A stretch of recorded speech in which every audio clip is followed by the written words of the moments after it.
Round of 32-তে বর্তমান champion আর্জেন্টিনার প্রতিপক্ষ নির্ধারণ হয়ে গেছে। আর্জেন্টিনা খেলবে কেপ ভার্দের বিপক্ষে। কেপ ভার্দে 3 ম্যাচে 3 পয়েন্ট নিয়ে এইচ গ্রুপ থেকে রানার্স আপ হয়েছে। এই গ্রুপ থেকে 7 পয়েন্ট নিয়ে চ্যাম্পিয়ন হয়েছে স্পেন। উরুগুয়ে এবং সৌদি আরব উভয় দলই 2 পয়েন্ট করে নিয়ে বাদ পড়েছে। রাউন্ড অফ 32-তে স্পেন খেলবে যে গ্রুপ রানার্স আপ দলের সাথে, সেটা আলজেরিয়া অথবা অস্ট্রিয়া। গ্রুপ জি থেকে 5 পয়েন্ট নিয়ে চ্যাম্পিয়ন হয়েছে বেলজিয়াম।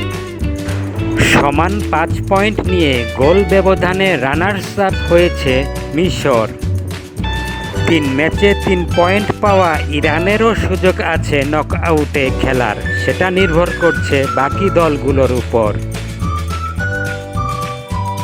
রাউন্ড অফ 32-তে বেলজিয়াম খেলবে group A, E, H, I অথবা জে এর 3 নম্বর দলের সঙ্গে।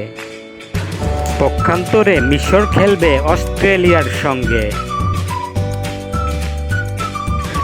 গ্রুপ আই থেকে পূর্ণ 9 পয়েন্ট নিয়ে চ্যাম্পিয়ন হয়েছে ফ্রান্স। 6 পয়েন্ট নিয়ে রানার্স আপ হয়েছে নরওয়ে। 3 পয়েন্ট নিয়ে 3 নম্বরে থাকা সেনেগালেরও সুযোগ আছে নকআউটে খেলার। রাউন্ড অফ 32-তে ফ্রান্স খেলবে সুইডেনের সাথে। পক্ষান্তরে নরওয়ে খেলবে আইভরি কোস্টের সাথে।